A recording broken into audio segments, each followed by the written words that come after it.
Viewers. நம்ம அவர் honourable chief minister திரு விஜய் அவர்கள் இன்னைக்கு பதவியேற்றிருக்கிறாங்க. அவங்களுடைய ஸ்பீச் வந்து ரொம்ப ஒரு சீஃப் மினிஸ்டருங்கிற பந்தம் எதுவும் இல்லாமல் ரொம்ப டவுன் டு எர்த்தாக இருந்தது. ரொம்ப அழகாக இருந்தது. வறுமைனா என்னன்னு எனக்கும் தெரியும், நானும் உங்களில் ஒரு ஆள் தான் அப்படின்னு சொல்கிறாரு. அண்டு ஒரு பைசா நான் உங்கள் பைசாவில் ஒரு பைசா நான் தொடமாட்டேன், என்ன நீங்கள் நம்பலாம் அப்படின்னு அவர் சொல்கிறாரு. அதுக்கப்புறம் வந்து அவர் வந்து ரொம்ப பியூட்டிஃபுல்லாக அழகாக அந்த கான்வாய் கூட சென்ட் ஜார்ஜ் ஃபோர்ட்டுக்கு போகிறாரு. அவருக்கு நல்ல ரிசப்ஷன் வாஸ் கிவன் தேர். அப்புறம் அந்த முதல்வர் சீட்டுக்கு அந்த அறைக்குள்ளே அவர் போகும்போது நீங்கள் அவரை பார்க்கணும். எவ்வளோ பவ்யமாக அவர் போகிறாரு அப்படிங்கிறத பாருங்கள். அந்த சீட்டை வந்து ரொம்ப இமோஷ்னலாக அந்த சீட்டை அவர் பார்க்குறாரு.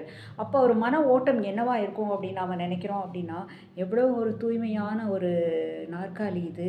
அப்போ நமக்கு இதில் எவ்வளோ பொறுப்புகள் இருக்குது, மக்களுக்கு நாம் எவ்வளோ இப்படியே கை வச்சிருக்கார், மக்களுக்கு நாம் எவ்வளோ செய்ய போகிறோம், நிறைய செய்யணுமே அப்படின்னு அவர் வந்து மனசில் அவர் வந்து ஓடிட்டுருக்கு.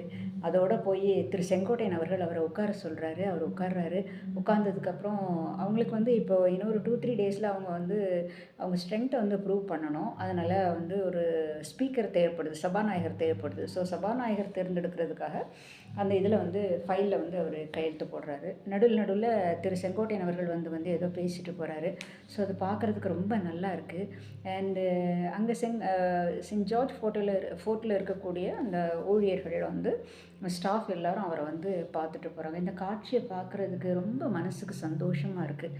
அந்த ரூமை பார்க்குறதுக்கு அவ்வளோ அழகாக இருக்குது. முதலமைச்சர் அப்படின்னு போட்டு, இது அந்த காலத்தில் எம்ஜிஆர் காலத்தில் அந்த ரூமை பார்த்த மாதிரியான ஒரு ஃபீல் கிடச்சிருக்கு. ஸோ அவர் சொன்ன மாதிரி நல்லதே நடக்கும், வெற்றி நிச்சயம், கான்ஃபிடெண்ட்டாக இருங்க அப்படின்னு சொன்னார். நம்ம கான்ஃபிடெண்ட்டாக இருப்போம். எஸ்.